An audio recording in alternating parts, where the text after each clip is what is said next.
really is the most fascinating place, Ellie. It's a building where actors, real actors, used to live.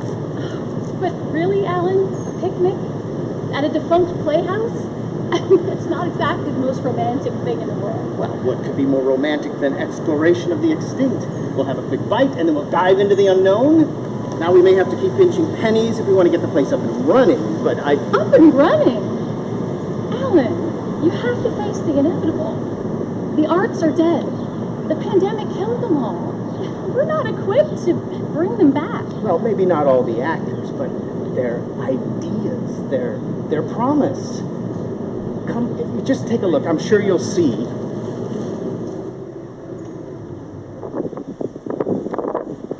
What the hell do you think you're doing? We were saving that. For today, I guarantee it. Who in the world do you think you are? I am delighted to meet you in person, Dr. Grant. And you are... I'm John Hammond, of course. One of the world's greatest benefactors of the arts. Ah, you mean before they all went the way of the dodo? Who says they're gone?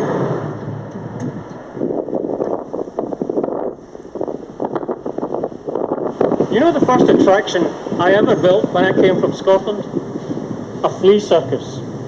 We had a wee trapeze, and a wee roundabout, and a wee seesaw. It was really quite wonderful. And we had clown fleas, and high wire fleas, and marching fleas on parade. What's going on? Shh.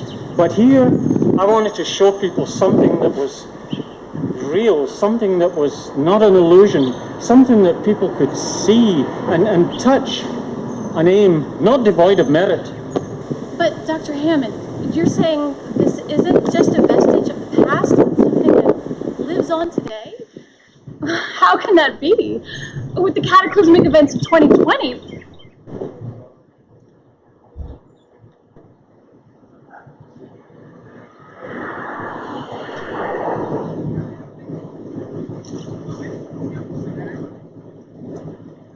It's a dinosaur. I mean, it's an actor. Uh-huh. It's two actors. Isn't that remarkable?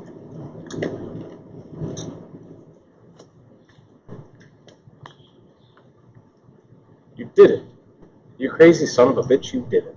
Who the hell are you? It's uncanny. It's like they never left. How did you get two of them? Two? More like 22. 22? You mean you've got more of them? 24 or so, waiting inside. Singers, dancers, comedians. We've even got a Tom Gregg. You say you've got a Tom Gregg? That's right. Say again. We have a Tom Gregg. Oh dear. What you have between your knees? It's chicken between my knees? No, that's 5 easy pieces. Oh, Ellie. Hold on to your butt. My dear Dr. Grant, my dear Dr. Sattler, welcome to Prototype Theatre.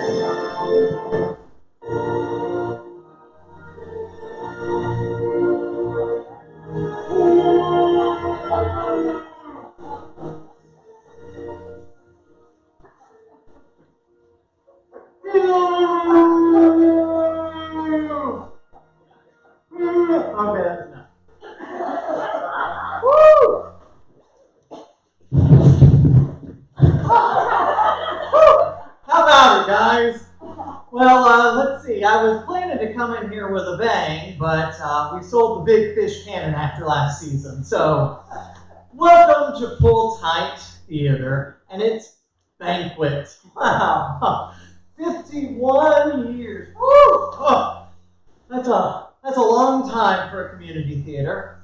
And last year we had this great big bonanza for the golden anniversary. So I thought, as president, I needed to jazz up the big 51, make it bigger and better than ever before. So in order to do that, I decided to downsize to a virtual ceremony in order to offset the cost from last year's ceremony and use this year's set as a sort of tableau for the evening. because fiscal responsibility is never too sexy. As we all know, the real reason we're in the current position we're in today is the corona Lyme virus. And the COVID-19 pandemic has changed the way we live. From the lexicon of social distancing to the need for a face mask or a full-body dinosaur suit to go out and walk your dog in public. I'm serious. If everybody would just wear one of these, we wouldn't need face masks mandated. Thank you very much, Mayor Cooper and company. So anyway, I may just live in this thing and get my full money's worth. But we are taking appropriate precautions here at the theater in order to make sure that we are abiding by all guidelines. So you will only see individuals unmasked when they are on camera for you. Otherwise, they will be backstage or in the house, scattered throughout the theater, 6 feet apart as much as humanly possible, looking like a low-rent rendition of The Masked Singer on Fox. Presenters are spaced apart. They are wearing masks unless they are visible to you. And we've washed, we've hosed, we've disinfected, and we still couldn't get Linda Spears' mouth clean. Now, I'm sure the pandemic may be a silver lining for a non-hugger like me, but the truth of the matter is, we're living day to day without the one thing that binds us together, that unites us here this evening, the arts. And like our friends in the intro video said, the arts are not extinct. Even if we wished we'd known what was going to happen, this too brings us together. Now, it doesn't solve all the questions of 2020, so here to answer some of those questions about what's happened thus far, someone who many of you might have thought extinct, please welcome the great, the powerful, the almighty Tarmac. Thank you. Thank you. Now, we have to ask Mr. Tarmac, why didn't you predict anything that happened in 2020 up to this point in time? I didn't predict the last 4 times I'd do this skit how bad I would bomb. Why do you think I would start now?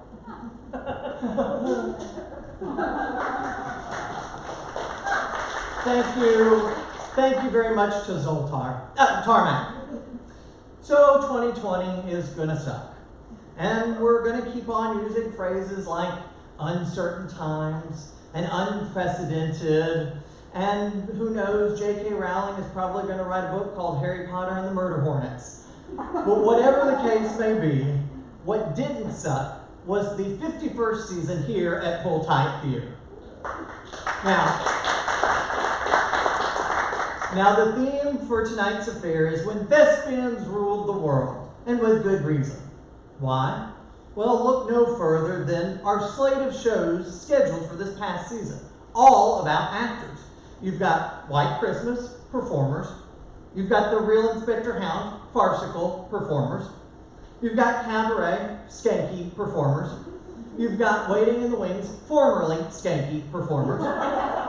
You've got Moonlight and Magnolias, anti-Semitic and potentially skanky performers.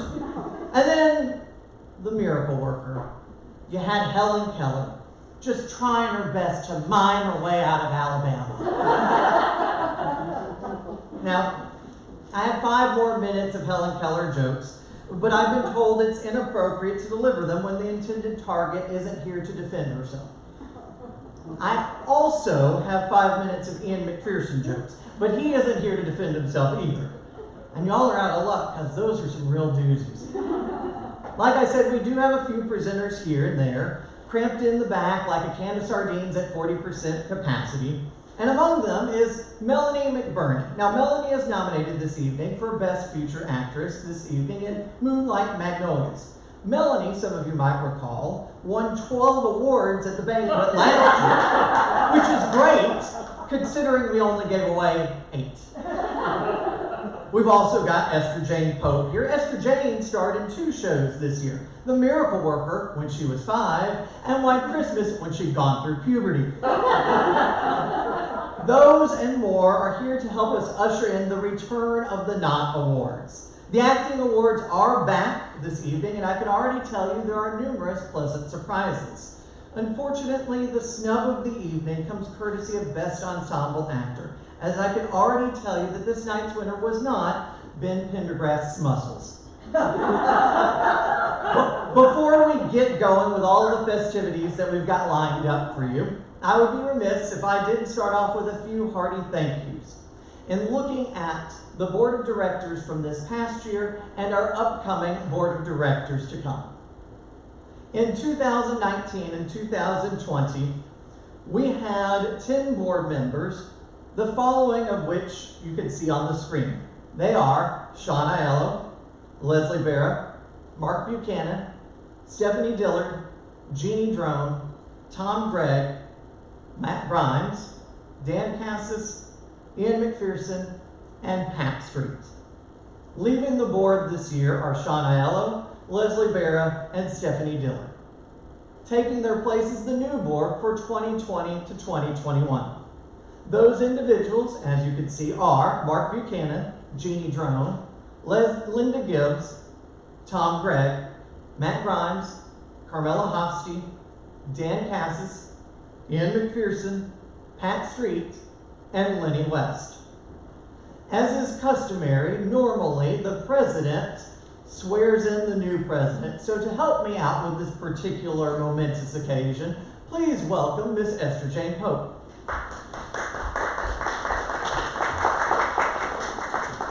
Esther Jane will take the gavel.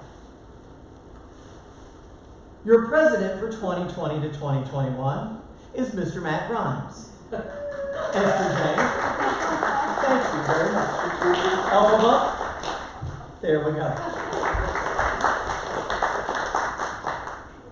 I'll be back intermittently throughout the evening, but I want to turn things over to a very special individual to talk a little bit more about what the voting entails for the Knott Awards. So please welcome to the stage our in-house accountant, Mr. Stu Counts Very Good.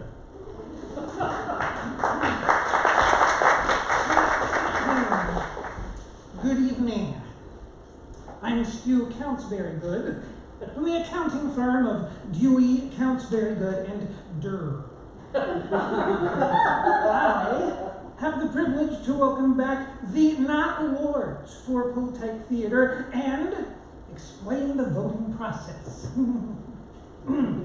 Back in August of 2019, the board devised the 8 categories for nomination purposes and crafted a descriptor of each in an effort to prevent category fraud. Each director then submitted their list of cast members based upon these categories. Sarah Kiefner, I'm sure, struggled immensely with her 4. While Pat Street and Matt Grimes had to work with half the population of Franklin, Tennessee. Once all the shows performed were placed on a ballot, season ticket holders received a unique login passcode for every season ticket purchased for 2019 and 2020. The voting for the Knott Awards was open for 10 days, from June 7 to June 17. We had a response rate of 27% of eligible voters, with a goal set by the president of 25%. That's right! We aimed for the stars! And we settled for the top of the parking garage next door. An audit report was run. The president, the executive producer, and a third party not affiliated or affected by any of the awards supervised the audit to ensure that no illegitimate ballots were submitted. None were found. Voter selections cannot be seen or viewed by anyone, so as to provide a layer of anonymity. The final results were then authenticated with the purposes of revealing them this evening. No one else affiliated with Poltite has been notified of the final results. Well, the Russians may have it, but we can't do anything about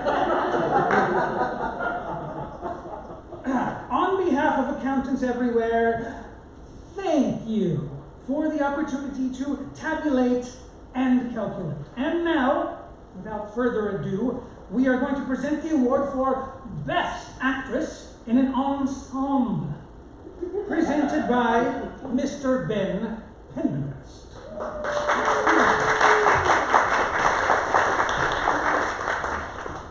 Hello, everyone at home.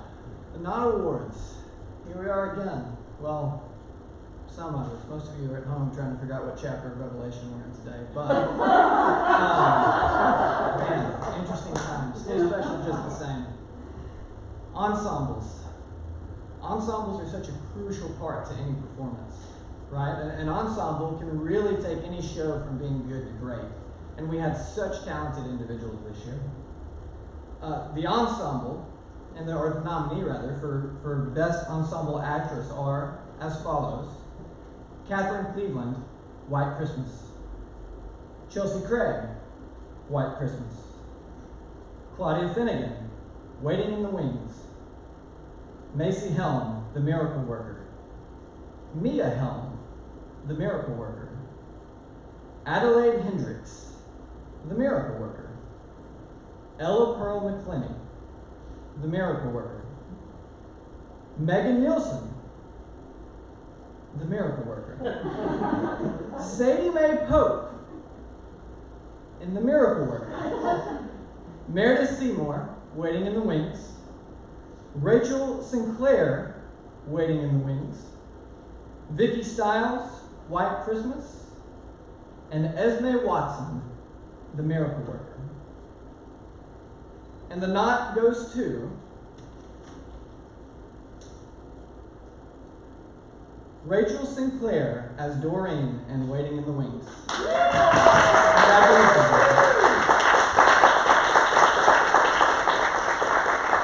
And to present the award for the Best Actor in an Ensemble, please welcome the incomparable Leslie Barrett.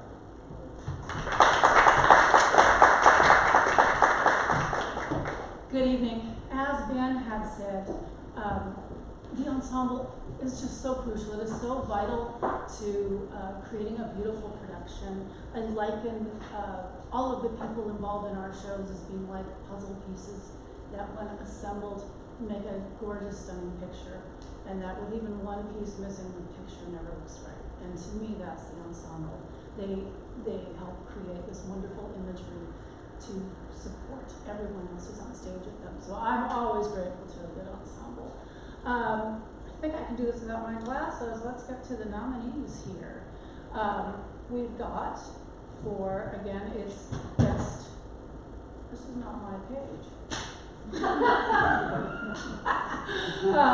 We've got the nominees for Best Ensemble Actor are Nathan Burns in White Christmas, Graham Cataray in White Christmas, Stan Ferguson, The Miracle Worker, Jackson Forte, White Christmas, Greg Grimsley, Waiting in the Wings, Ian McPherson, The Miracle Worker, Gabriel Pless, White Christmas, and Luke Williams, The Miracle Worker. And the Not Award goes to Nathan Burns as Jimmy and Scooter in White Christmas. Congratulations,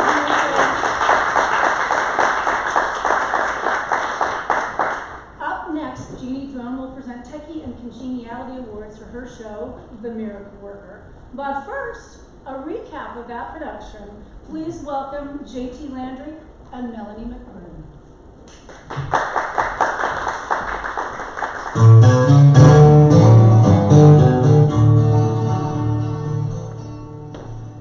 It all started in 1880 in Tuscumbia, Alabama, where Captain Keller and his much younger bride had a baby girl named Helen. Now, just a little over a year old, Helen fell ill, which is not totally out of the ordinary for a baby, as we all know. The amiable but questionably trained country doctor claimed that Helen was strong as a goat and then went on his merry little way. Meanwhile, baby Helen is blind and deaf. The Miracle Worker is the story of young Helen's struggle towards the proverbial light at the end of a hopefully noisy tunnel at the hand of a short-sighted, ill-tempered, and possibly psychotic Irish woman named Annie. Possibly psychotic? I love Helen. We spoil her rotten because, well, we fill her so much with sweets because that's the only thing she seems to react to. My oldest son from my first marriage, whom I suspect inappropriately covets my much younger bride from my second marriage, thinks we ought to lock her away. Now, you know, I love Helen. Well, now she does have the occasional violent outburst, but it's justified, and maybe we do give her too much sugar. I am her mother. And even though we call you captain, you are clearly not in charge here, so I will call the doctor where I believe he can help us. All right. This is where we meet Annie Sullivan. Having been blind most of her life, she's lived in a school for the blind most of her life, where she's also trained to be a teacher. When we meet Annie, she has recently undergone a mostly successful surgery to restore her eyesight, although no amount of medical intervention can keep the creepy voice of her dead baby brother from interrupting her every other thought. Well, it's June, and I'm off to the oppressive heat of rural Alabama in my coat and hat and boots to take on the seemingly impossible task of... What's that, Jimmy? No, I won't be leaving you behind. You'll be with me always. The seemingly impossible task of teaching a deaf, dumb, and blind girl to communicate. She'll either learn her letters, or she'll learn to take a beating, so help me God. Welcome to Alabama, Miss Sullivan. What's that? My dead baby brother was talking over you. This is Helen. Oh, these are your letters. You will learn them, and I will unlock your mind with language. No, this is not a game. This is not a game. Oh, no, I will get through. Wow. This is tap. Can I have sparkling?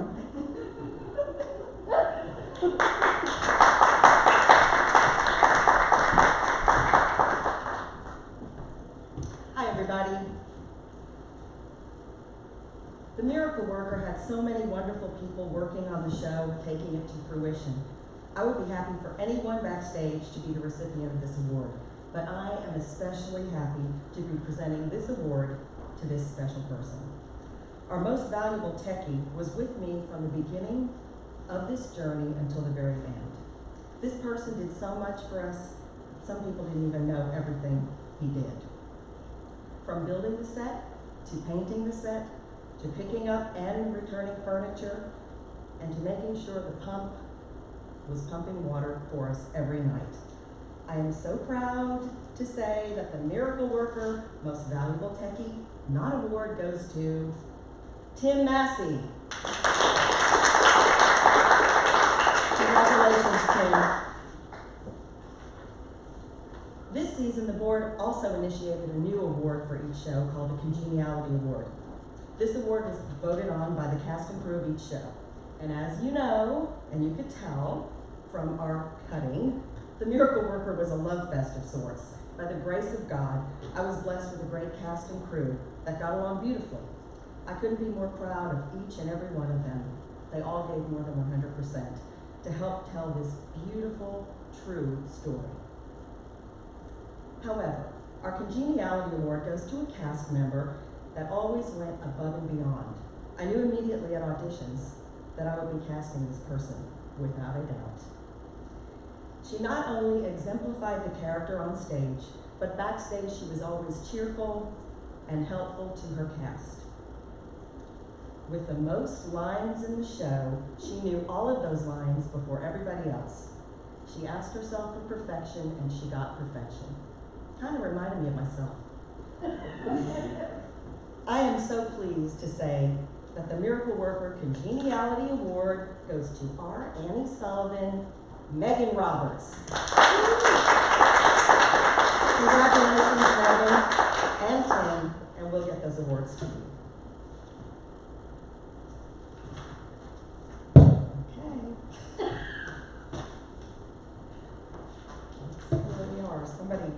mess me up here. Let's see. I'll get it. Now brace yourselves. Presenting the award for Best Featured Actor is a duo of dames themselves, my good friends Linda Spear and Daryl Talent.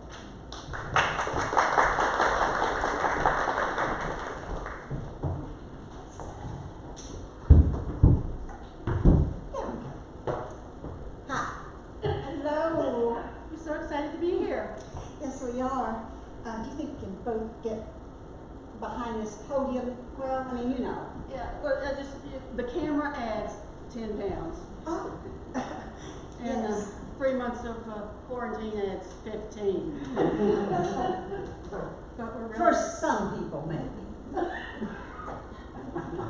Oh, Razor, you know I love you more than I love you. Oh, I love you too. All right, now we shall continue. Yes, let's read what it says. All right. That's not right. There we go. All right, we are presenting the Nod Award for the featured actor. We have several nominees, and I will read some of them. I will read the others. Martin Buchanan, White Christmas. Stan Ferguson, White Christmas. Bill Jones, Waiting in the Wings. Ben Pendergrass for White Christmas. Owen Reed, The Miracle Worker, and Michael Williams for Waiting in the Wings. And the Nod Award goes to Mark Buchanan.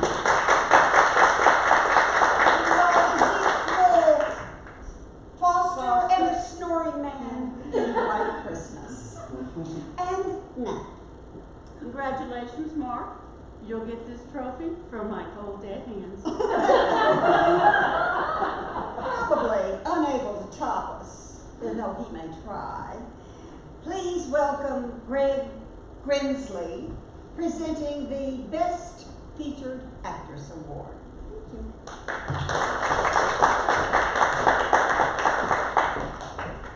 Well, good evening. As they said, I am Greg Grimsley, and I have to live with that every day.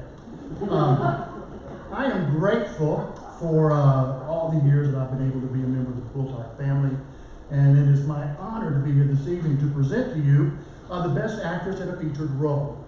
As we all know from the pandemic, that many things changed, and so several theaters had to close their doors and pull their drapes, and Pooltide is no exception to that. Like all other theaters, we're working on the next season and what's going to be in it and when it's going to take place. But even though this 51st season was cut short, there was no shortage of great performances. And the list of ladies that I'm about to read to you is just evidence of what a great performance really is. The nominees for Best Actress in a Featured Role are Adele Aiken, Waiting in the Wings; Aaliyah Christian, Waiting in the Wings; Kathy Crisp, Waiting in the Wings; Rindy Renee Doran, White Christmas; Bree Hall, White Christmas; Melanie McBurney, Moonlight and Magnolias; Esther Jane Pope, White Christmas; Pat Street, Waiting in the Wings; and Daryl Talent, Waiting in the Wings. The Nod Award goes to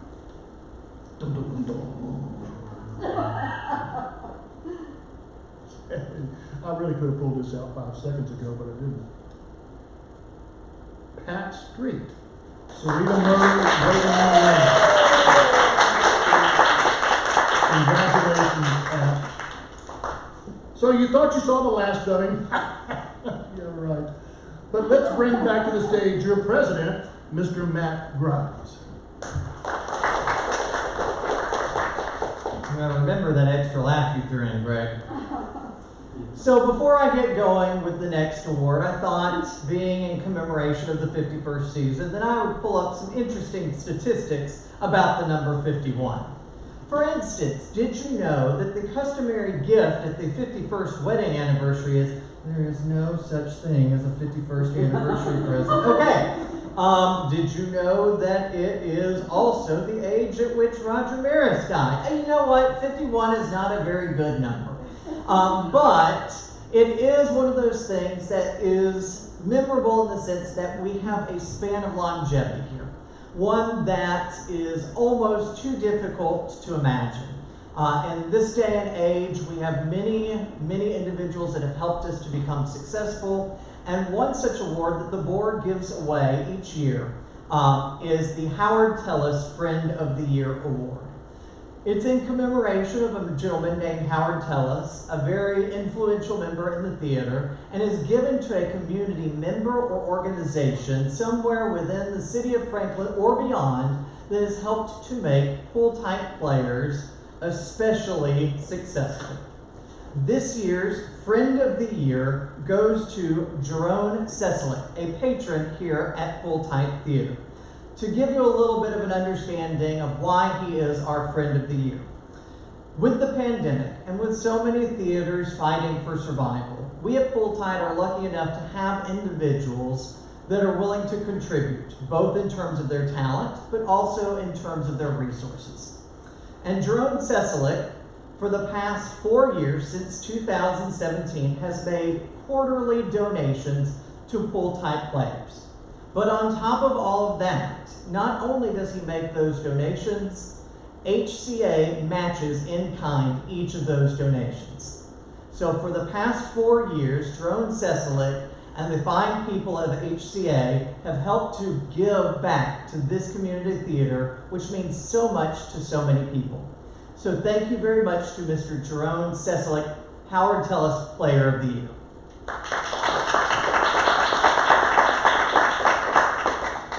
And now, a special presentation compiled by Pat Street to honor those we lost in the past year.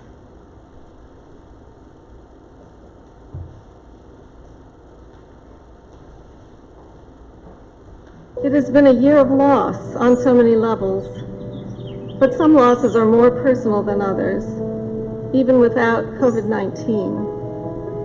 The Pooltight family faced several deep losses this year. A unique and radiant young man who held a special place in the hearts of so many, whose valiant fight we all felt part of, who is gone too soon. A man with a giant soul and talent who brought some of our favorite characters to the Pooltight stage. A father who stepped in to help build sets whenever his daughter was directing and became part of the Pooltight family. A friend of the theater who loyally kept us in the public eye in her newspaper column. An extraordinary, vivacious, multifaceted woman who became one of Pooltight's lifetime voting members.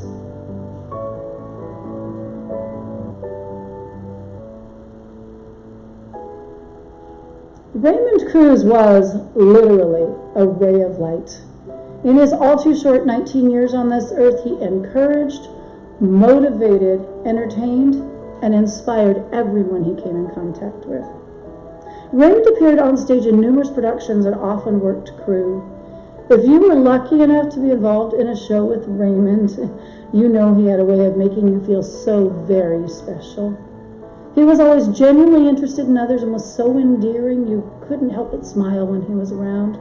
He was a ray of sunshine that lifted everyone's spirits. Raymond will be sorely missed, but will be forever in our hearts, and the memory of that great, big, beautiful grin will continue to warm us for years to come. But it's alright, it's alright, it's alright, it's alright to move on. Yeah. It's alright, it's alright, it's alright, it's alright to move on.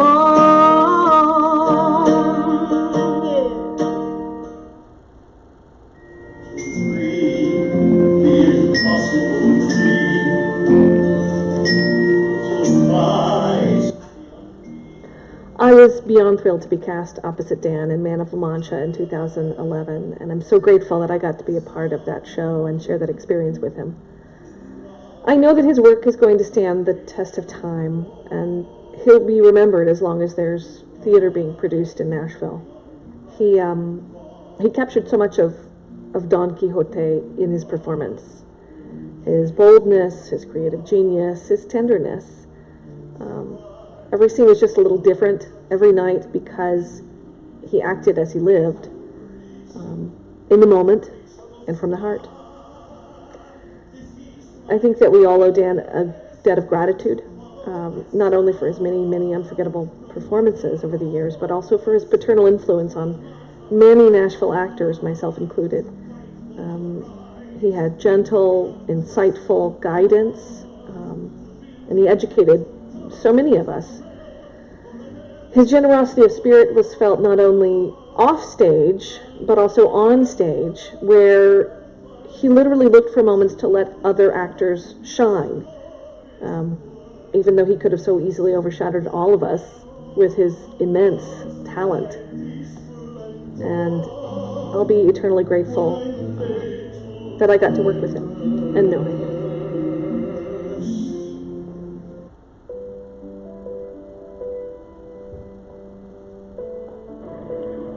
I don't know how many of you got to know Herb Street.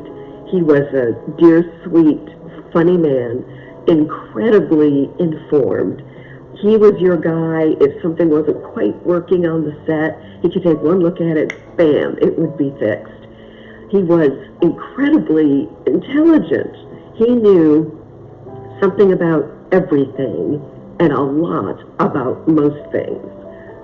He will be greatly missed.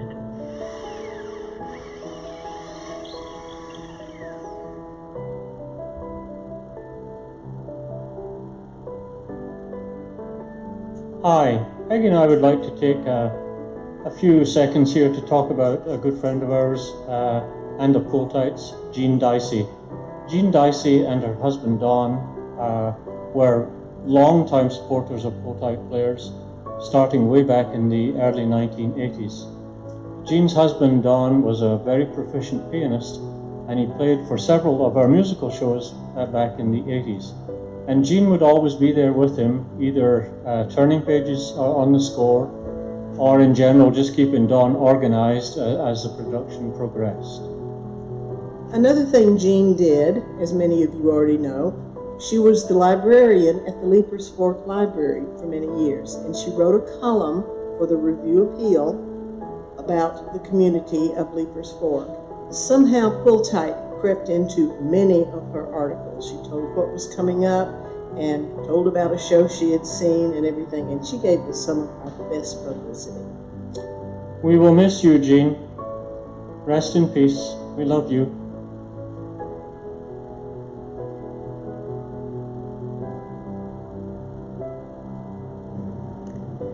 We lost another one of our dear friends just a few weeks ago, Mary Ellen Stevens, at the age of 96. Mary Ellen was a wonderful actress and an asset to the Pooltight family. I personally directed her in both Arsenic and Old Lace and Harvey, and I also shared the stage with her in To Kill a Mockingbird. But one of her most memorable roles was playing the part of Daisy in Driving Miss Daisy. No one could have done it better. She was also well known in the Nashville theater scene, having worked with Circle Players and Theater Nashville. Mary Ellen was a wife, mother, grandmother, and great-grandmother. She was an avid photographer, farmer, and world traveler. She led a long and interesting life, and she'll be greatly missed. We'll see you again, Mary Ellen, on the stage in heaven one day. Godspeed, dear friend.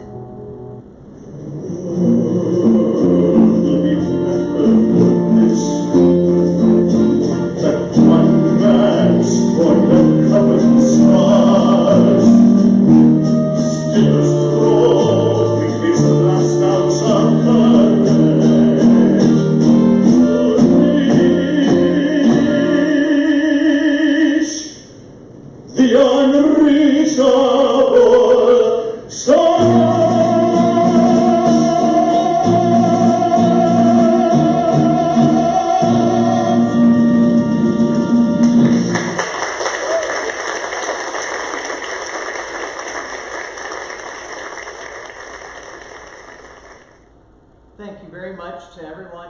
contributed to that touching tribute.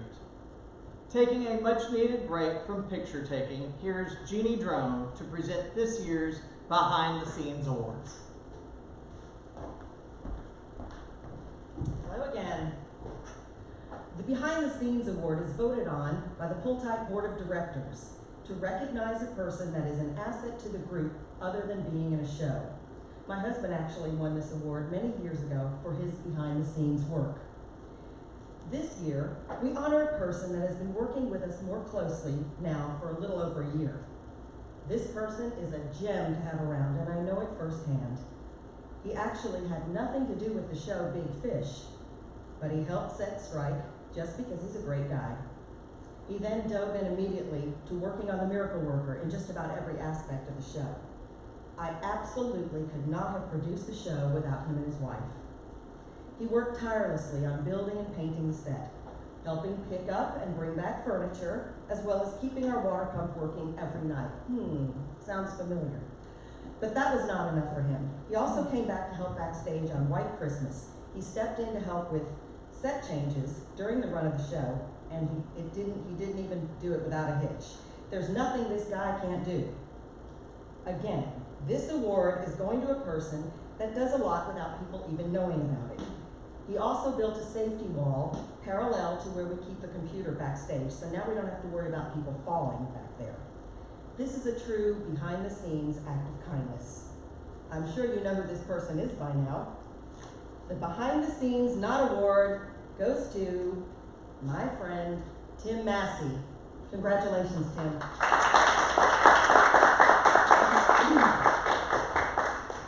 As director Sarah Kiefner prepares to take the stage, let's look back fondly at our second show with JT and Melanie. Ladies and gentlemen, Moonlight and Magnolias. Caution, adult language approaches. Viewer discretion advised.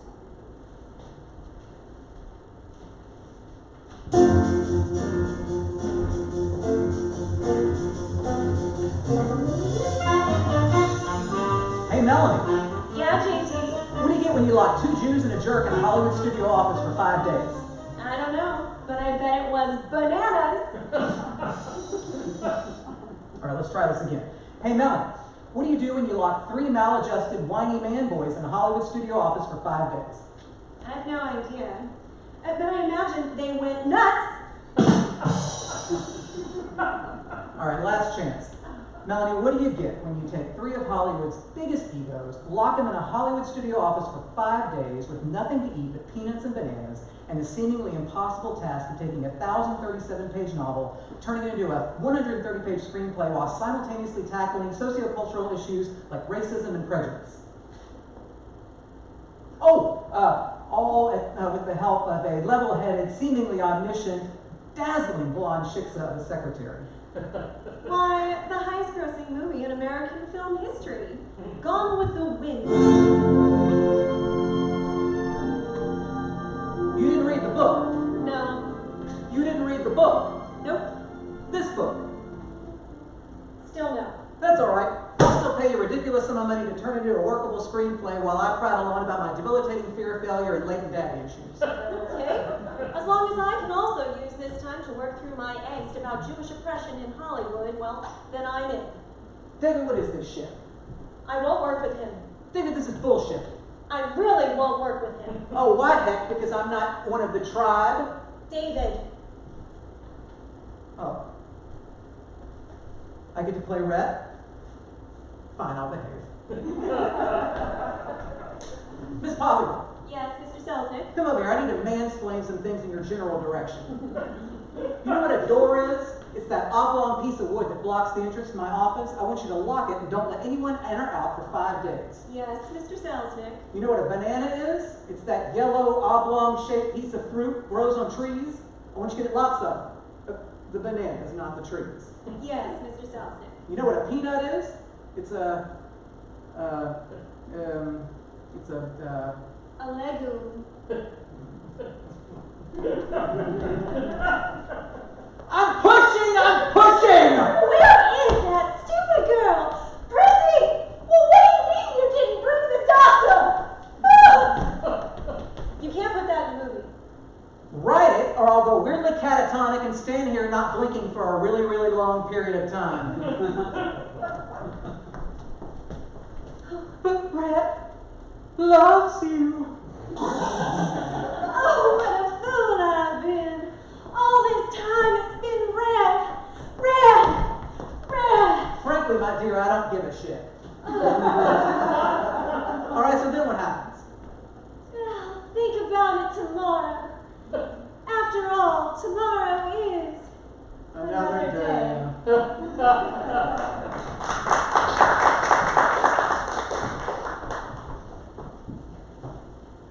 Hi, my name is Sarah Kiefner, and I directed the play that inspired that.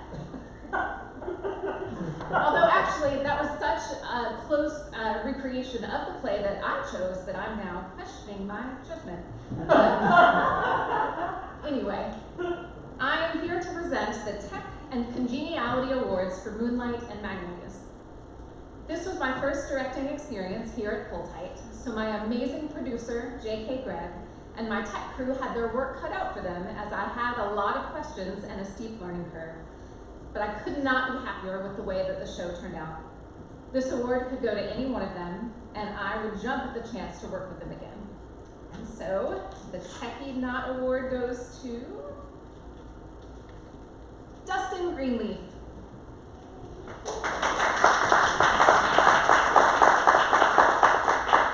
As stage manager, Dustin was my right-hand man throughout the process.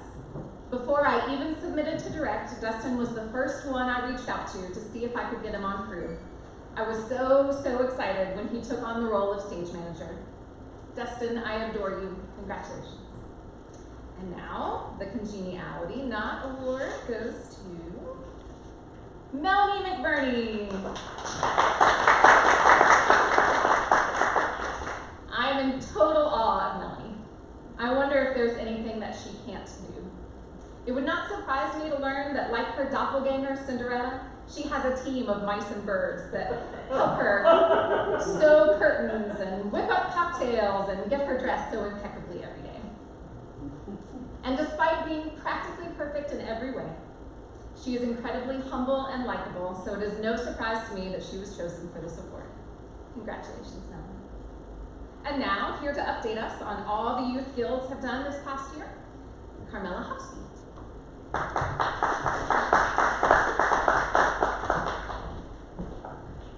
Hello, I'm Carmela Hofsky, and I'm the newest co-advisor for Pull Tight's Teen Youth Actors Guild. I'd first like to thank Jeremy Hargis for volunteering as a past advisor for our Teen Youth Actors Guild. Jeremy has been a valued volunteer at Pull Tight for many years and has been greatly missed during our Saturday morning meetings. Now, this past year has been filled with learning and fun for many participating children and adult volunteers willing to wake up early on a Saturday morning during the first 2 weekends of the month. Now, just a little bit of background. Pull Tight has 2 Youth Actor Guild groups, Junior Youth Actors Guild, or JYAG, for children ages 6 to 12, and Teen Youth Actors Guild, or YAG, for children ages 13 to 18. Both programs have sessions that focus on learning various forms of theatrical experience, from acting and improvisation, costume and makeup, and even musical theater, dance, and stage combat. Now, our Junior Youth Actors Guild had a fun and creative year that stretched the imaginations of our young thespians. Since last April, JYAG participants were able to experience the thrill of being a part of a radio play with the assistance of Stephanie Dillard, and it allowed them to be the sound effects during the play reading. Now, during the following months, they created stories using felt figures to storyboard, and then also put on some costumes and wigs to make themselves into the story. September did bring a new experience with an original play written by Mark Price called Capulet in the Hat. This unique play blended the stories of A Cat in the Hat and Romeo and Juliet, which created a fun time of acting in costumes to bring the play to life. Now, costumes were abundant during October and November, between having the kids dress up for Halloween in their favorite costumes, and then followed by a sing-along with John Fraser dressed as Fagin from the musical Oliver, while the children got to dress like Oliver. Now, 2020 came in with some unexpected events. similar to JYAG holding an improvisation class in January. Now, with improv, you never know what you're going to get. But February prepared the kids for stage combat with soft swords they made and easy fencing techniques, along with some fake slapping and hitting. No one was hurt. Unfortunately, the March and April meetings were canceled, but May of this year, JYAG tried something new. They actually tried a 45-minute Zoom meeting that featured a scene from Tom Sawyer. Though participation was low, a great time was had by all.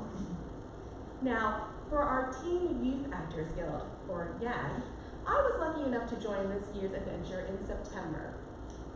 Prior to that, YAG rounded out the spring of 2019 with a workshop on stage combat and a fun dialect workshop on learning a British RP accent, RP meaning received pronunciation, and was taught by Brett Myers.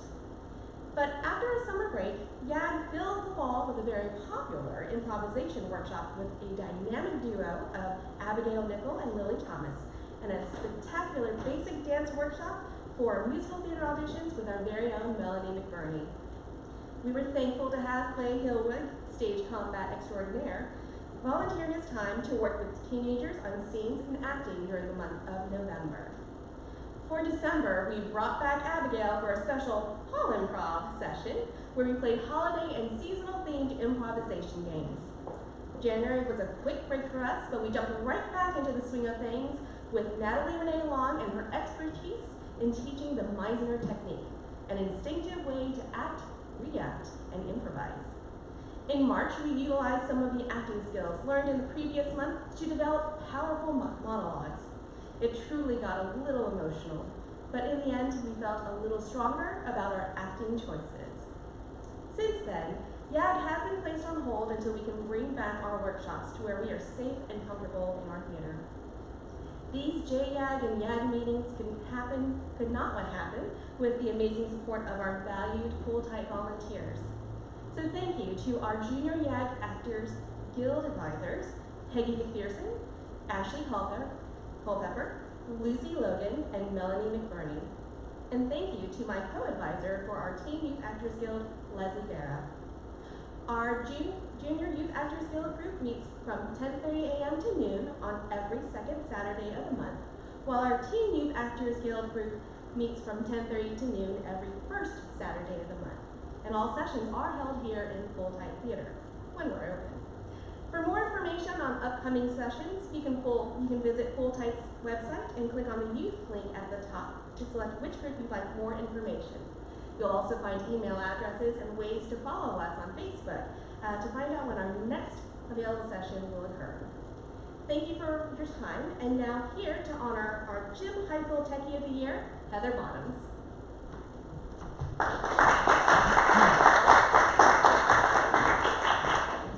Hello in TV land. Okay, so I have notes. I am very excited to present the Jim Heifel Techie Award tonight.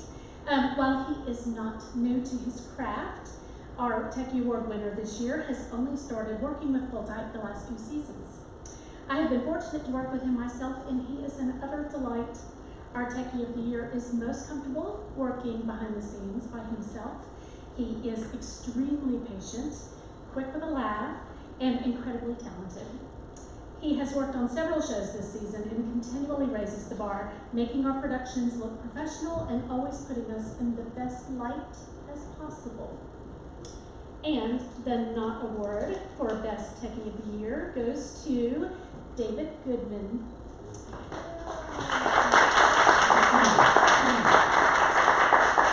David will get this to you, and I'm very excited to take credit for bringing him to Full Tight and discovering him first, because he is a jewel, and we are so glad to have him as in the Full Tight family.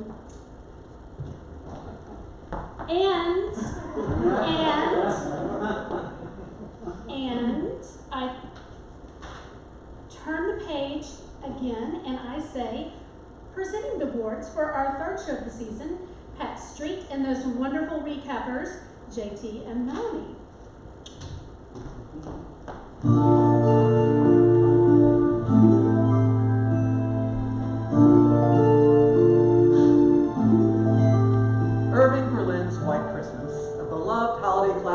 delighted generations with its heartwarming story and show-stopping numbers. Hiya, folks! For those of you who don't know me, I'm Bob Wallace. Let's be serious. You all know me. I'm super famous. Here's my less famous old pal from the Army, Phil Davis. Allow me to croon a sweet melody and I'll win over your heart forever. Yeah, he's pretty good at that. Girls sure go crazy for him and he loves it.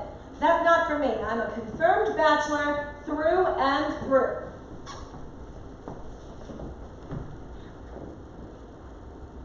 Shoot. How did two megastars like Bob Wallace and Bill Davis ever hear about our rinky-dink downtown dive-bar backroom sister act? I pretended to be our brother, and I wrote to them asking them to do an old Army pal a favor and come see us. Maybe one of them will fall in love with you, and you can lay off this mama bird routine and let a girl live a little. Judy, you insufferable hussy, you've got to stop it. I love you, but you got to quit trying to get me hitched. I'm not interested in meeting a man ever.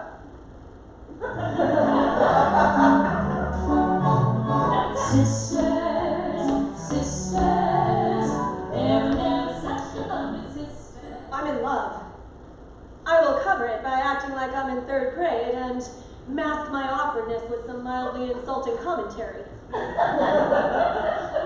think I'm in love. I will overreact and take great offense to everything you say while icing her out with my steely gaze. Hello, Bill Davis! Hello, you! Let's dance and scheme and trick these two crazy kids into getting hitched by getting them snowed in up in a barn in Vermont. Snow. There's no snow.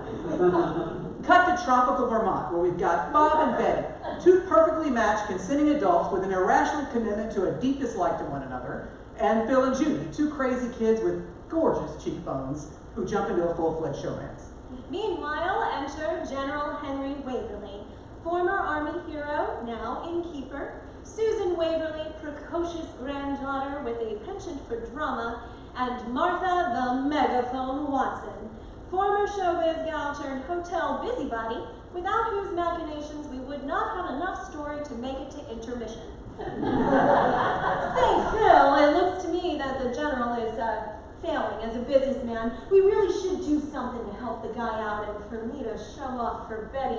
And how about I give our old Army pal Ralph Sheldrake, now conveniently a television producer, a call? You're right, Bob. Let's economically and believably get the whole troop up here to put on a new show to give the General a great night of entertainment, and then put it on TV. I'm sure that'll set the General up for a lifetime of success running a snowless ski lodge in Vermont. Story over, right? Well, no. In comes Martha, throwing a magnificent wrench into Bob and Betty's budding romance by wildly misinterpreting a phone message, refusing to simply just chat with Bob about it, and sending Betty off to New York.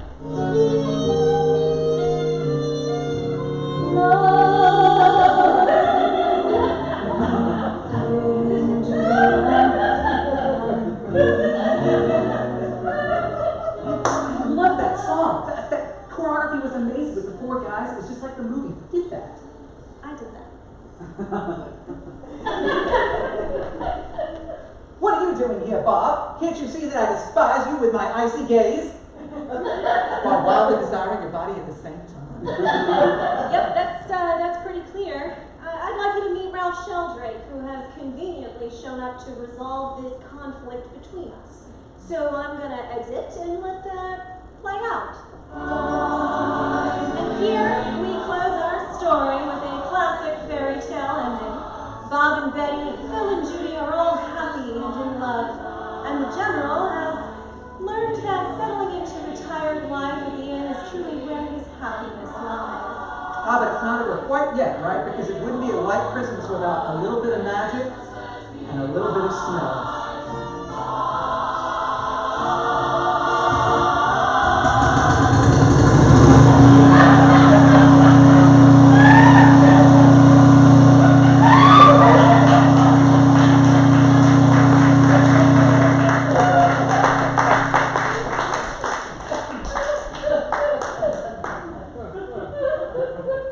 Okay, I'm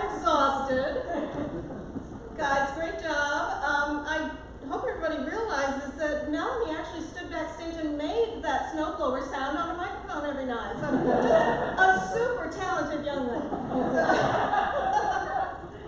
That was really fun. 6 months ago, we had no idea what a luxury it was going to be to have 20 cast members on stage and a huge, glorious crew working together to make them look their very best. I want to thank every single member of my cast and crew for bringing to life this beautiful show, and especially Linda Gibbs, my producer, and Jeannie Drone, my stage manager. I had actually been told by a theater professional that White Christmas was a huge show that was going to be impossible to produce on the full-type stage, and thanks to this very dedicated crew, we created this beautiful show. As far as the techie for our show, it could have been so many people, as so many have said tonight. I don't think anybody in our cast or crew will be surprised to hear who was voted as our techie. And this is a person who had taken a little break from the Pull-Type family and came back to us and created the look for this show, worked himself to death, car full of costumes, house full of costumes, many, many trips to Joann's, brought his sewing machine and his serger upstairs and sewed every night at the theater while we were on stage, cared so much how each actor looked and that each actor felt comfortable in their costume. The Techie Award for White Christmas goes to Lenny West.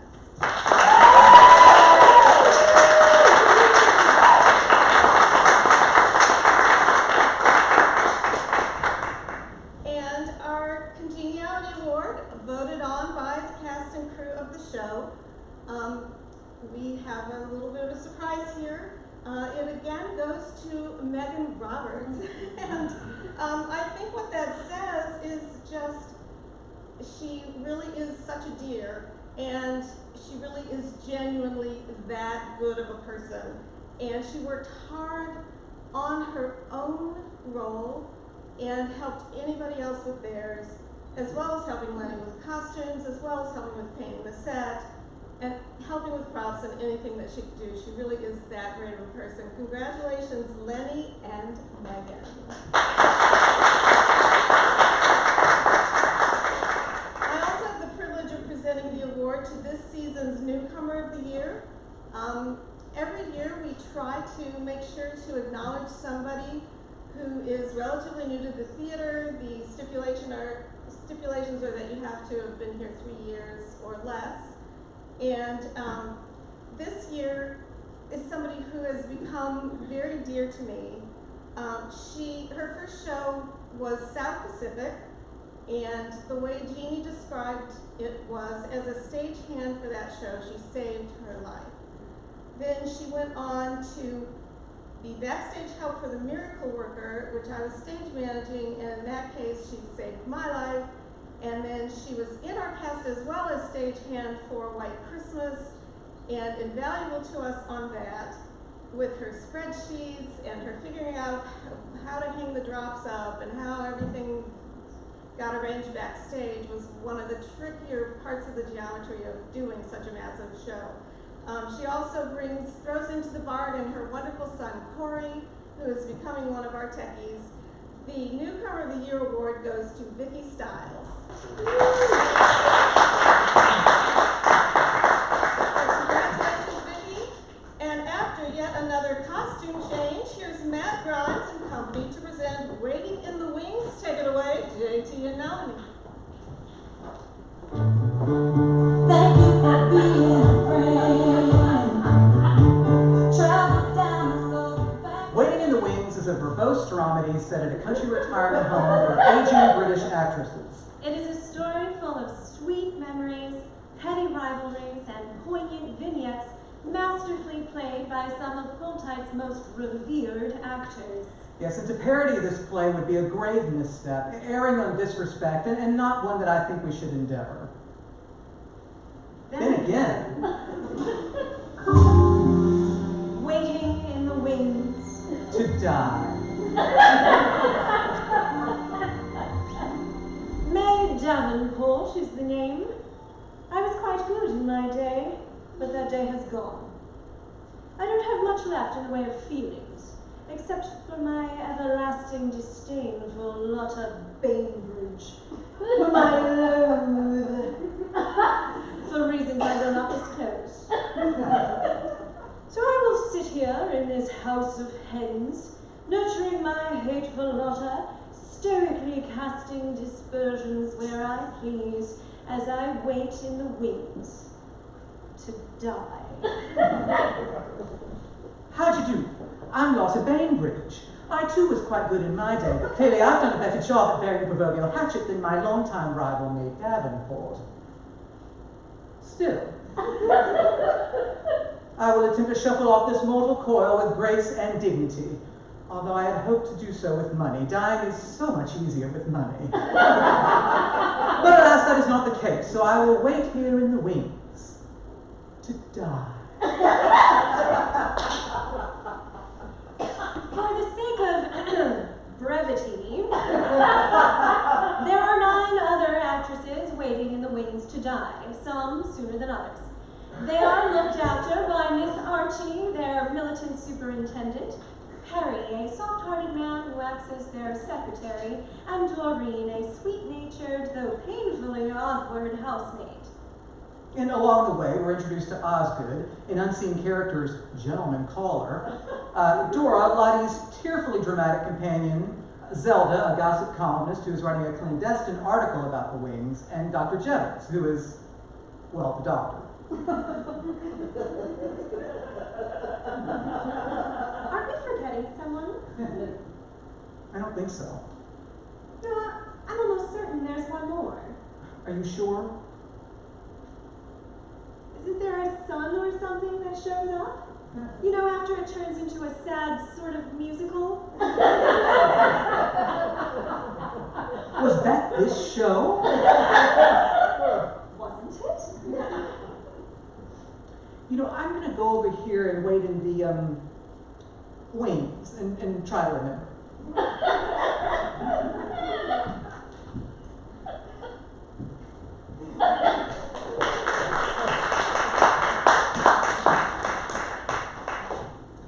So I'm here to present on behalf of Waiting in the Wings. First of all, I hope that you all are enjoying your banquet at home. Mine consists of frozen chicken parmesan, courtesy of Lean Cuisine. Thanks, Lean Cuisine. Told you we were doing things on a budget this evening. So anyway, I have the privilege of presenting on Waiting in the Wings. Waiting in the Wings, as you saw, apparently depicted the cast of Dynasty in 4.5 hours. So I will decide to be a little bit more brief than that. The first award is the Techie Award, and I believe that the Techie Award should very much be a descriptor of the individual who won it. And the individual that won it is Miss Lily S. Eubank, our set designer and chief. And so allow me to say as many words as Lily would. Thank you. Our second award goes to the Congeniality Award recipient, not to be confused with the Mr. and Mrs. Congenital Heart Failure Award that Heather Bottoms, April Presley, and myself probably awarded ourselves. The Congeniality Award for this particular show goes to a young woman who came into our theater back in Miracle Worker. And as soon as many of us recognized the immense talent that she brought on stage, we also started to recognize that which she brought backstage as well. She never met a crocodile she wouldn't smile at, and that's because she's never seen the movie Peter Pan. So our Miss Congeniality Award goes to none other than Rachel Sinclair.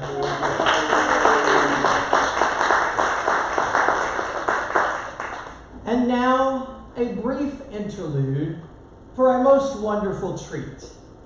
The theater has suffered a long, grueling, painful ordeal, one that mercifully and hopefully has ended. To our viewing audience, Chelsea Craig provides tribute to The Shed.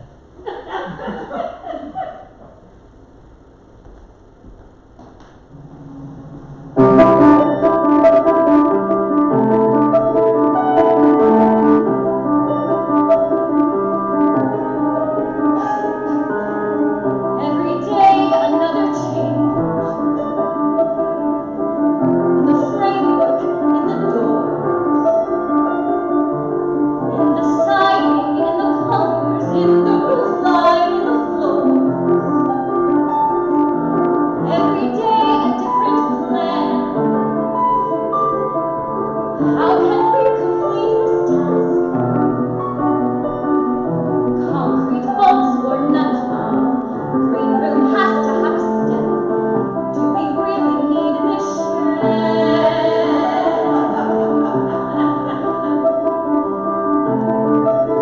We get deadlines, change our minds.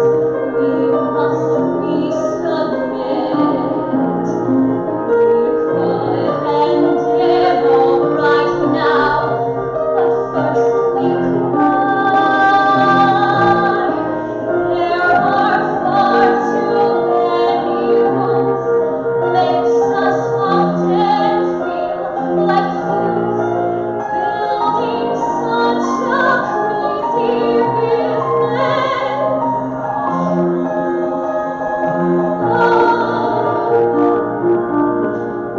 Every day another change in the framework, in the doors, in the siding, in the colors, in the roof line, in the floors. And we must comply with codes. Seems they're changing every day. And it only took a year, even though it feels like more. Hey, where'd the white pocket cylindrical thing go?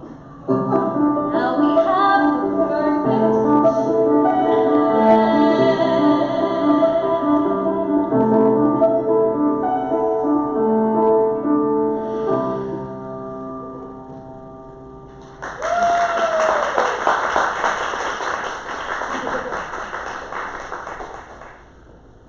A truly heartbreaking account. To serve as the wind beneath our wings, here's David Gallagher to present the award for Best Supporting Actress. Hey everybody, thank you for tuning in. I've been in 3 productions at Full Tight. I've been a part of the ensemble, I've been the lead, and I've been a supporting actor in an ensemble cast. And I'm presenting for Best Supporting Actress. These supporting characters, these supporting actors are so very important to the story. They truly do support the main characters, they support the storyline, they help really sell us on the reality of what's happening. It's not just one person's story. There's a whole cast of characters, and those supporting characters can be comic relief, they can bring a tear to your eye. And these ladies, I've worked with some of them, but I've seen all of their work, and they're amazing, and surely are deserving of being nominated. So the nominees for Best Supporting Actress are Leslie Barra, Waiting in the Wings; Jeannie Drone, Waiting in the Wings; Bev Cassis, Waiting in the Wings; Esther Jane Pope, The Miracle Worker; Rachel Sinclair, The Miracle Worker; Judy Tamble, Waiting in the Wings; and Beth Woodruff, White Christmas. And the nod goes to Esther Jane Pope as Helen Keller in The Miracle Worker.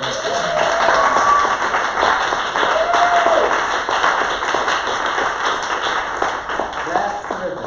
Congratulations, Esther Jane Pope. She's here somewhere. She'll be getting lots of congratulations. Okay. Well, it's time to corral on stage 2 of the finest ladies in town. Oh, wait. J.K. Gregg and Esther Jane Pope.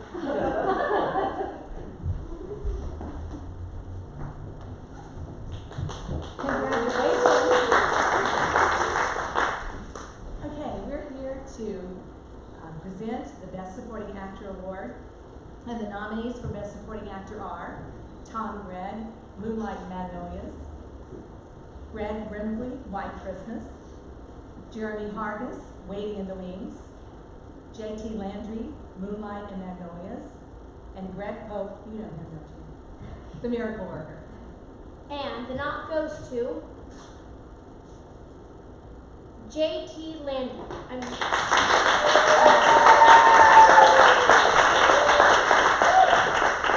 Let's hear all about it. The next show in the 51st season, The Real Inspector Hound. Here to keep us up to date, J.T. and Melanie.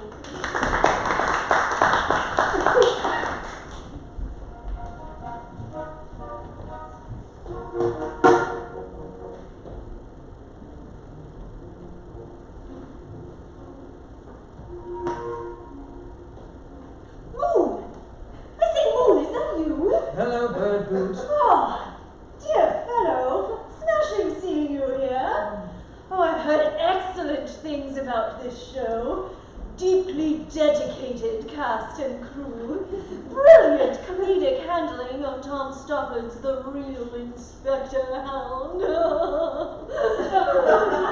I can't wait.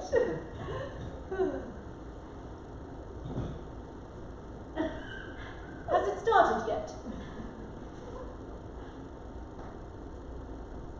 Yes.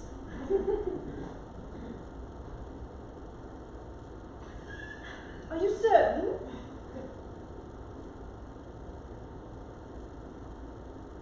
It's a pandemic. Oh, I guess we'll just have to wait.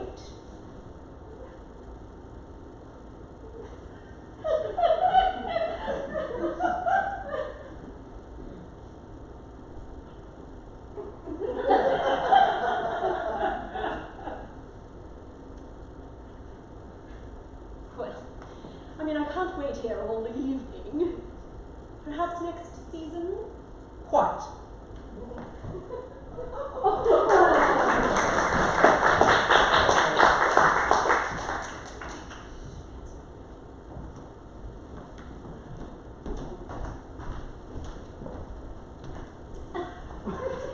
Another costume change. Woo, that one's quick, guys. Sorry about that. To present and wrap up the season awards by starting with Best Lead Actor, please welcome Mrs. Linda Gibbs. Hey everyone. The nominees for Best Actor in a Leading Role are Jason Bell, White Christmas, David Gallagher, White Christmas, and Dan Cassis, Moonlight and Magnolias. And the Knot Award goes to Dan Cassis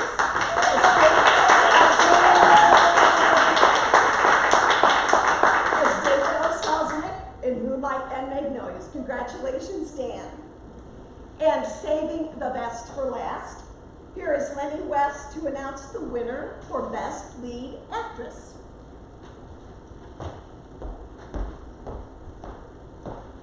Hello out there. I am beyond delighted and thrilled to be able to present the award for Best Actress in a Leading Role. The nominees are J.K. Gregg, Waiting in the Wings, Rachel Humphrey, White Christmas, Megan Roberts, The Miracle Worker, Megan Roberts, White Christmas, and Linda Spear, Waiting in the Wings. And the Knot Award goes to Megan Roberts as Annie Sullivan in The Miracle Worker. Congratulations, Megan. And as we move into our final awards for the evening, let's bring back to the stage my nemesis, Matt Grimes.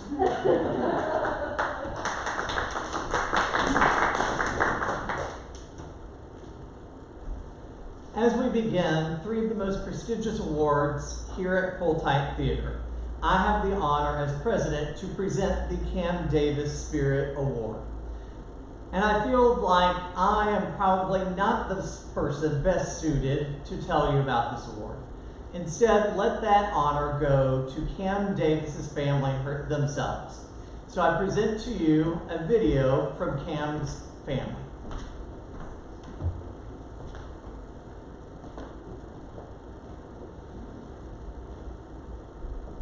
Hello, Pooltight family. I'm Vicki, the oldest daughter of Cam Davis, and my family appreciates this opportunity to express how much it means to us this award is still presented in our honor every year. I'd like to start by sharing some words from my father, Cam's husband, Taft Davis. The day that Vicki was selected to be a Munchkin in Pooltight's Wizard of Oz changed Cam's life. Cam suffered from depression and was on medication to help with the symptoms. Being a stay-at-home mom, she often felt isolated and alone. Cam took some college classes to try to connect with the community and make friends. It was the welcoming members of Pooltight that got her involved. Cam loved working with the actors and crews. After just a few months, her depression was no longer an issue. She didn't need the medication to get through the day. Cam spent a lot of time working at the theater in various roles. It was never out of obligation or a sense of duty. For Cam, it was an act of love. The love of the people, the guests, and the theater. She was truly happy to be a part of the Pooltight family. This award, in her name, is an honor that Cam would be proud of. She never worked for the attention or praise. She preferred to be in the background and support others. I want to thank Pooltight for keeping her memory alive. Here I have a prop she made for Play On in 1996 or 97. I carried it with me in each of the dozen moves I've made over the years, and sometimes I wonder why. But it reminds me of all the hours she'd spend up late at night, using our living room floor as a craft table, watching country music television, cutting and gluing and transforming styrofoam into these glorious objects. Which in turn reminds me how she got started with props, baking cookies for A Christmas Carol in 1995. She made something like 3 dozen cookies for every performance. A few went on stage, but most went into the mouths of the cast and crew, and that made her happy. And that's just a sliver of the work she did. She only got to enjoy a few seasons at Pooltight, but in that brief time, she made props, costumes, she helped build sets, she stage managed, directed, she even acted. And so knowing that every year her spirit is honored in this place she loved makes me feel better about not being to let go of a blank photo album. And now, some words from Cam's youngest daughter, Noelle. I asked my grandfather what came to mind for him when he thought of Mom and Pooltight. The very first thing he said was, she loved her girls, she loved the theater, she found a way to combine the two. Which I think is pretty accurate. I mean, some of my earliest memories are of chasing her as she marched through that dressing room. Between her stage managing and her chorus line work, we were all there a lot. You know, one of her most iconic roles was as a chorus line member in South Pacific. I still sing, I'm gonna wash that man right out of my hair when I'm in the shower. So, thank you for keeping this on in her memory. Break a leg, players. Thank you, Pooltight, and congratulations to this year's winner. I leave you with words from my grandmother, Cam's mother, Vicki Little. What an honor for Cam to have the Spirit Award in her name. She was high-spirited, passionate, dedicated to excellence, and a beautiful soul. Some of her happiest times were spent with her family at Pooltight. No job she was given was too large or too small for Cam.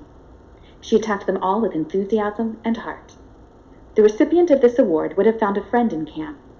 My desire is that Cam's spirit will live in the heart and mind of this year's recipient.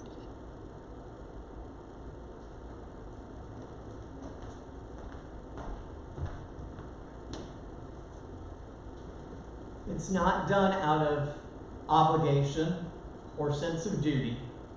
It's done out of love. These words from the video that you just saw best exemplify what it is to be a Cam Davis Spirit Award winner. And there's many people I could give it to this year. I could give it to Linda Gibbs and Andy McPherson for all their hard work on the shed. I could give it to Pat Street for acting as a mentor for me in my first year of presidency. I've had numerous people suggest, what about the real Inspector Hound and all they've been through? Don't they deserve it? And yes, every single one of these people do. But for me, the Cam Davis Spirit Award winner goes to somebody I've known for probably as long as I've known most people in this room. In fact, even longer. It probably was back in 2008, 2009 when I first met this individual. And this individual and I met through sheer luck and a woman by the name of Mary Ann Clark. Mary Ann, Matt, what am I gonna do? I gotta use you in this show, but I don't want to. Okay, Mary Ann, who do you need me to be? Well, you're gonna be the guy that comes in at the very end of Funny Money. Okay, what does that mean? Well, you're a Dutch hitman. Okay, and you've just been run over by a car.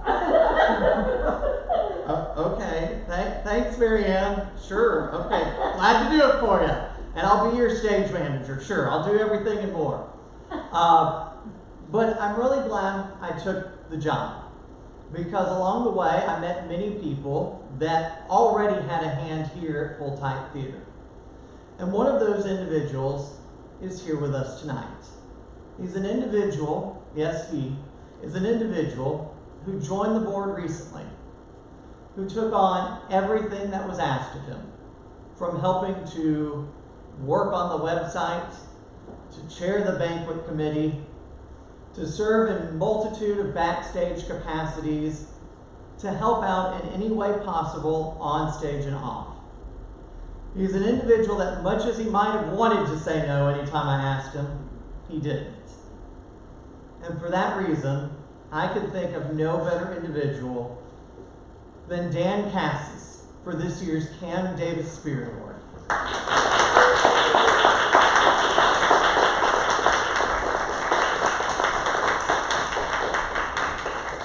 And we've told the last 3 recipients, if they're in the building, that if they should like to give a speech, they are more than welcome to. But judging from his, oh, there he is. Ladies and gentlemen, Mr. Dan Cassis.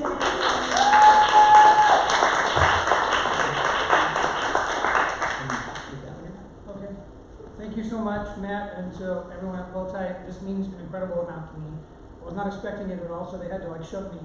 And I want to make it clear on the record that I multiple times very vociferously recommended that this award ought to go to the entire cast and crew of The Real Inspector Hound. Because I think, rather than an individual, as an individual, nothing and no one this season, as odd and weird and strange and horrible and wonderful as it has been, has demonstrated the spirit of Full Tight than all of you who involved in that show. And I can't wait to see you get up here and do it. But since I'm holding this bag right now, I guess I should say thank you. And thank you, Heather Bottoms, for introducing me to this organization back in 2002, and for being my artistic home, my second family, and my place of respite and happiness and joy. Thank you so much.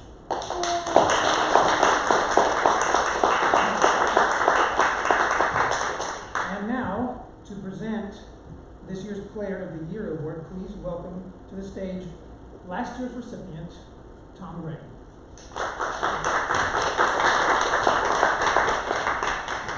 Thank you. As part of the Real Inspector Hound team, we'll be glad to take that award, Dan. Yeah, that's what I thought. Yeah, you wanted to get into it. Right. It is my pleasure to introduce the next Player of the Year. Here are the nominees: Savannah Aiello, Jeannie Drone, J.K. Gregg, Carmela Hofstein, Dan Cassis, Melanie McBurry, and Lenny West.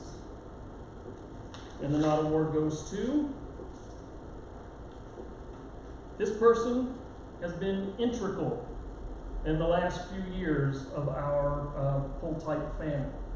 I think she's been a part of almost every single show the last 2.5 years. And I consider her one of my good friends. Our Player of the Year is our own Cinderella, Melanie McBurry.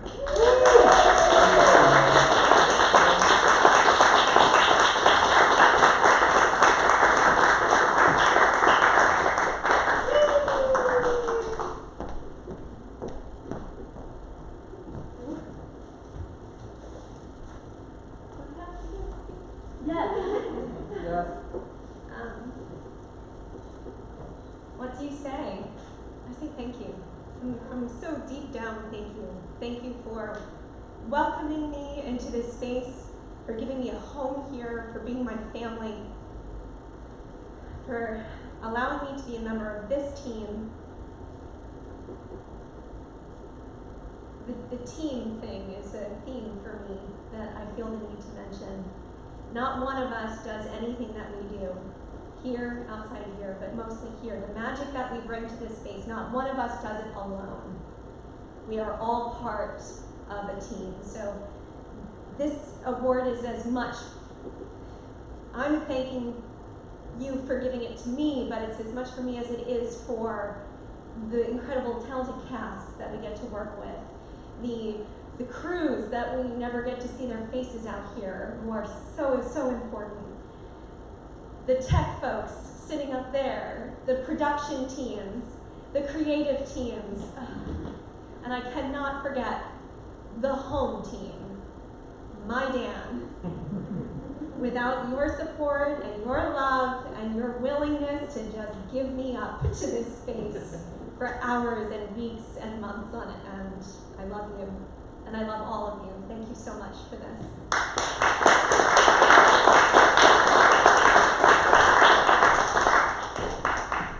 Presenting the prestigious Hall of Fame induction on behalf of Stephanie Dillard, please welcome Beth Woodruff.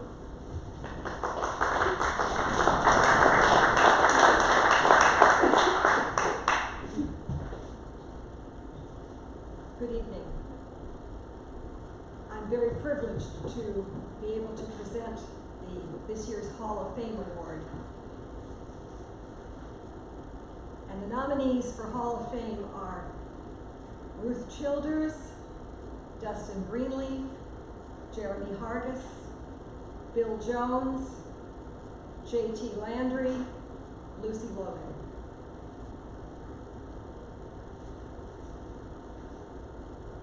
And the Hall of Fame nod goes to this person first got involved with Pull Tight during the 2008-2009 season, performing in How to Succeed in Business Without Really Trying. He enjoyed his experience so much, he came back and was cast in 12 Angry Men the next season.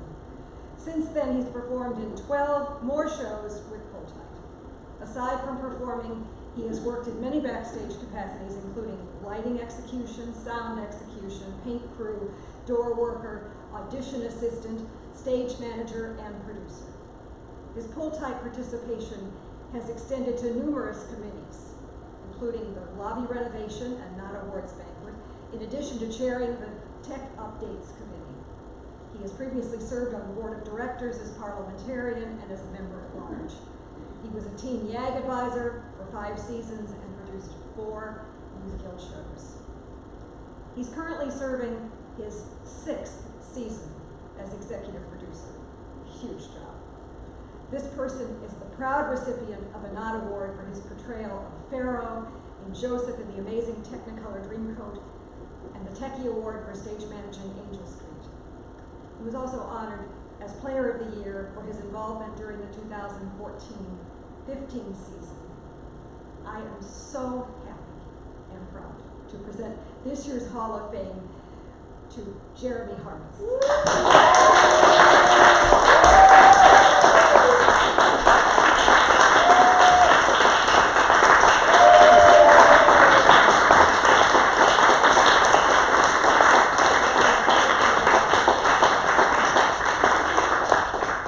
Thank you so much, everyone. Thank you, Beth. Wow. First of all, I just want to say thank you so much to our voting artist membership. Thank you for this honor. Thank you for recognizing me and the work I've done over the past decade. This means a lot, and I appreciate you seeing me. I want to also thank my fellow nominees, Ruth Childers, Dustin Greenleaf, Bill Jones, J.T. Landry, and Lucy Logan. Thank you so much for all the work you've done over the years. Your work has not gone unnoticed, and I hope that you all will be honored with this award in the coming years, so thank you for all you do. I cannot go without saying thank you to Beth Woodruff for casting me in my first show here at Poltite back in 2009. You're the one that brought me into this family, and yes, it is a family, and anyone who's performed here or been a volunteer here knows what that is, and it really is a true statement. I want to say congratulations to all our award nominees and all our volunteers that we've recognized tonight. We cannot do what we do without you. And yes, we don't get paid here. And so this is all out of love and joy. And thank you so much for having the love and joy. I hope you all get the fulfillment out of doing this as much as I do. Because why would you do it if you don't love it? I want to say to all our artist members out there, I miss you, and I can't wait to get back into the next shows once we're able to perform again. And I want to say to our audiences and our season ticket holders, we miss you, and we can't wait to see you again. You know, it may be a while before we can do live theater in person again, but just know that this is just intermission, and the show will go on, and we can't wait to see you again. Thank you so much to everyone.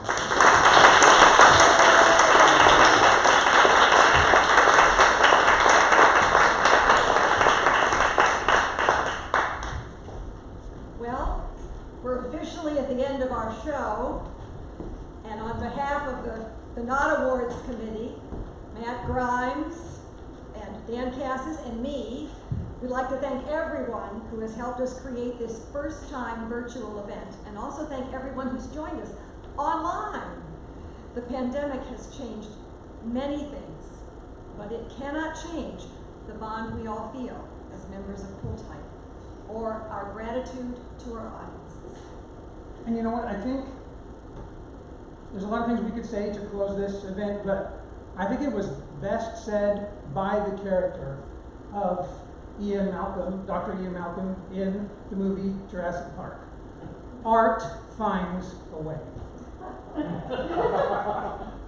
Life finds a way. No, I'm pretty sure it was art. I'm the movie guy, it's life. I was like 23 when that movie came out. Life. I've seen it. Life.